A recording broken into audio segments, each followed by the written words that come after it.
Welcome back to another video.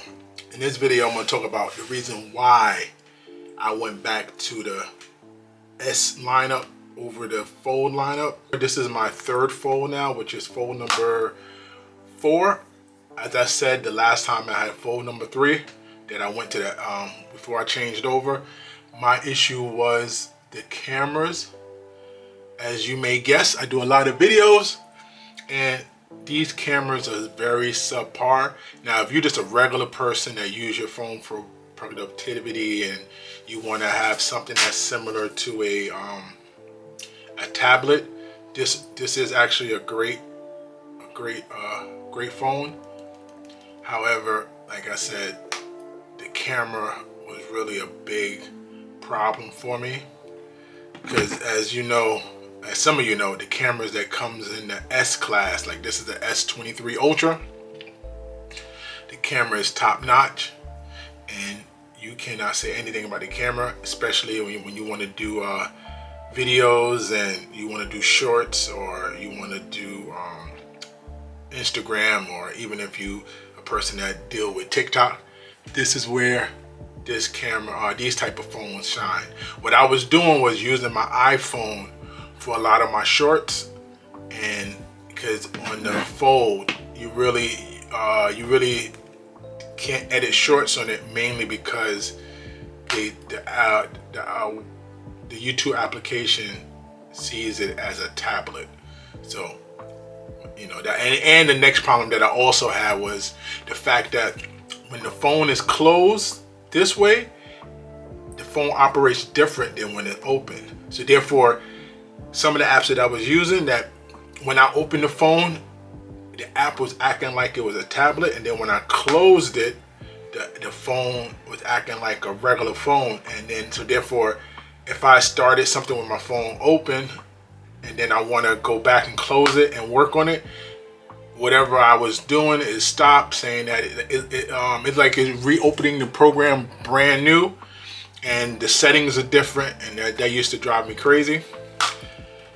But like I said, this one right here, this reminds me a lot of the Note, of course. You know, the Note, actually this one right here reminds me of the Note 7, aka the Kaboom Note, that the batteries was exploding as far as the look, and that was probably one of the best Notes.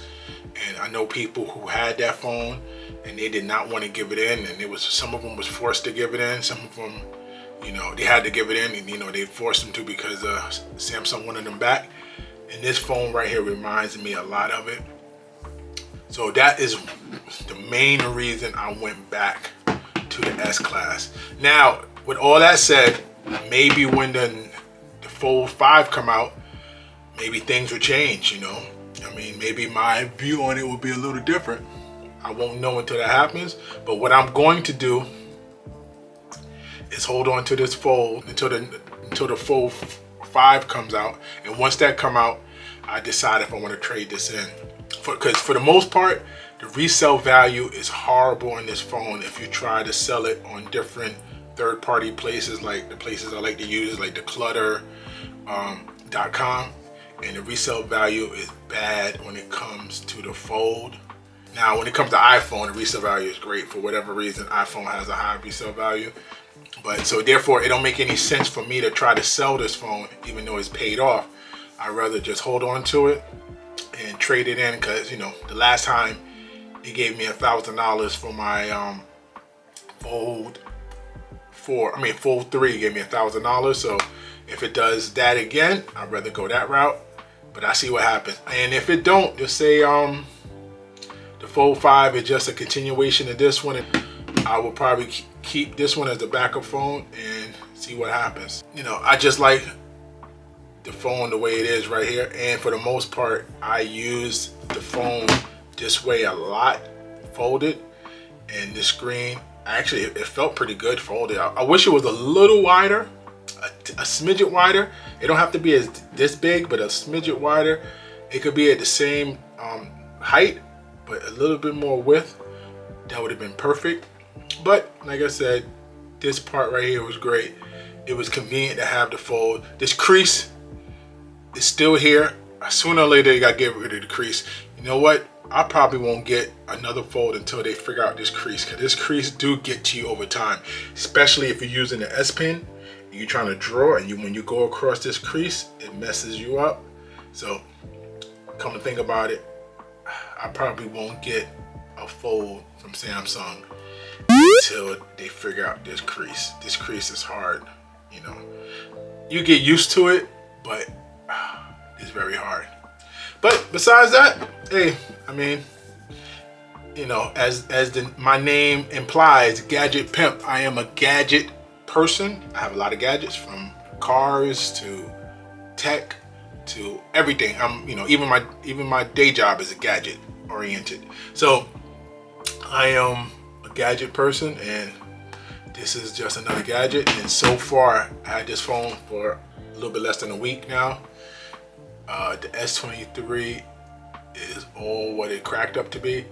I had the S22, which I traded in for this guy, but I had the S22, which was cool. I mean, S20 is not much different.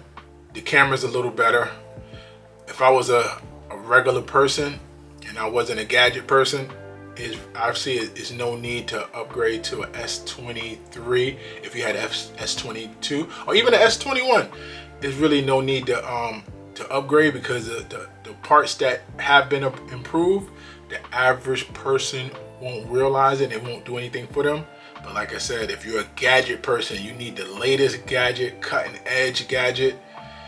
This is exactly what you need.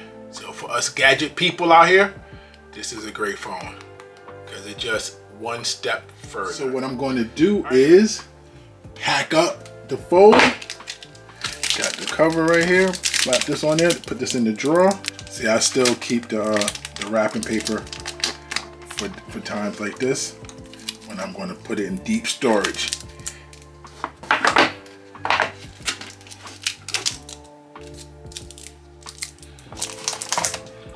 All right, there you go.